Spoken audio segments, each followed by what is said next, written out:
बस्ती से रत्नेश्वर मिश्र की रिपोर्ट। 42 दिन बाद भी खुलेआम घूम रहा हत्यारा।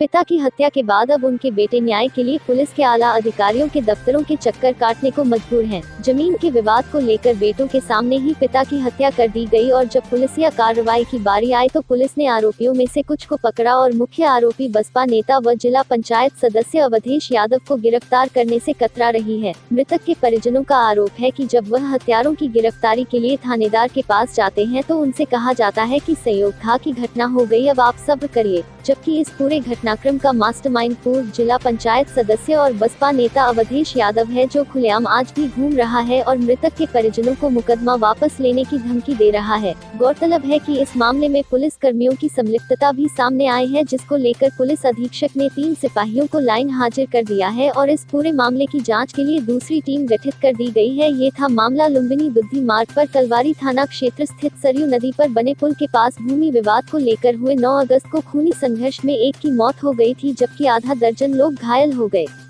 मृतक सपा नेता रहे राजेश यादव 45 वर्ष धोबहर गांव के निवासी थे। डीआईजी अशोक राय ने बताया, इस मामले में 7 लोगों के खिलाफ मुकदमा दर्ज किया गया है। गुण दोष के आधार पर अन्य आरोपी भी गिरफ्तार किए जाएंगे। धोबहर गांव के राजेश यादव और जगदीश यादव के बीच माझा में खेत को लेकर विवाद चल रहा था। दोनों पक्ष अपनी अपनी दावेदारी करते चले आ रहे थे। 4 दिन पहले की बात है, एक पक्ष ने खेत में बोई गई चरी को काट लिया। इसको लेकर दोनों पक्षों में कहासुनी के बाद तनाव और बढ़ गया। रविवार को राजेश अपने भाई उमेश के साथ टांडा पुल के पास सरयू नदी में नहाने गए थे।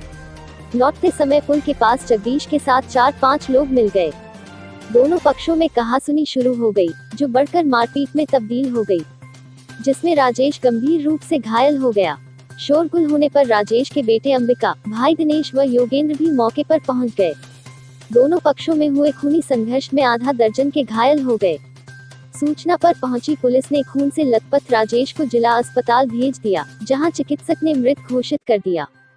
घायलों में उमेश, अंबिका, दिनेश, योगेंद्र, जगदीश व चंद्रहास शामिल हैं। मृतक राजेश यादव 3 भाइयों में सबसे बड़े थे। छोटे भाई दिनेश व उमेश के साथ खेती बाड़ी कर परिवार का जिम्मा संभालते थे। राजेश की 6 संतानें हैं। 4 बेटे बजरंग प्रसाद 22 वर्ष, अंबिका 20 वर्ष, अरविंद 14 वर्ष, विकास 11 वर्ष व बेटी कविता 19 वर्ष और दिव्या 17 वर्ष हैं। परिवार वालों का रो रो कर बुरा हाल है। क्या मामला था? सर, हमारे पिताजी की हत्या हो गई है। दोषियों की गिरफ्तारी अभी नहीं हो रही है। इसमें जो मुख्य 2 आरोपी हैं अवधेश और रामनारायण, इसके लिए हमने एसपी, डीएम, आईजी महोदय सबके यहाँ मैंने एप्लीकेशन दिया, लेकिन अभी 1.5 महीना हो गया, कोई सुनवाई नहीं हो रही है। इसी के लिए हम चक्कर काट रहे हैं आला अधिकारी। कब हत्या हुई थी? 9 तारीख 8वां महीना को, आज 1.5 महीने हो गए। अभी तक उन दोनों की गिरफ्तारी नहीं हो रही है। पुलिस कोई कार्रवाई इसमें नहीं कर रही है। क्यों गिरफ्तारी नहीं हो रही? अब सर, वो धमकियाँ दे रहे हो, राजनीतिक लोग हैं, जिला पंचायत सदस्य मौके पे, उनकी घनिष्ठता है राजनीतिक लोगों से, जिसके बलबूते पे वो आज खुलेआम घूम रहा है, उनकी गिरफ्तारी नहीं हो रही है।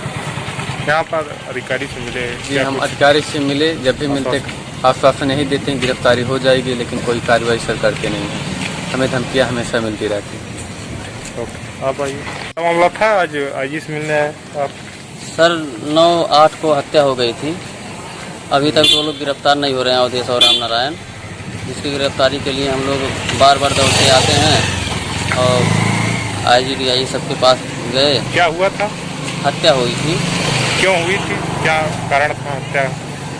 रंजिश व जमीनी विवाद था। हम लोग शरीर काटने जा रहे थे। रास्ते में गाड़ी से जाते वक्त सब लोग एकजुट होकर मारने लगे। पहले से घात लगा कर बैठे थे। अवधेश, रामनारायण, राम गणेश, जगदीश, राम गणेश, रमेश, नीरज। कितने लोग की गिरफ्तारी हुई? 5 लोग की गिरफ्तारी हो गई थी। फिर 2 लोग अभी फरार हैं। ये 2 लोग क्या हैं? ये अवधेश जिला पंचायत सदस्य हैं वर्तमान में। इसीलिए गिरफ्तारी नहीं हो रही? इसीलिए गिरफ्तारी नहीं हो रही है। क्या नाम आपका? जोगेंद्र कुमार यादव। आप आओ भैया।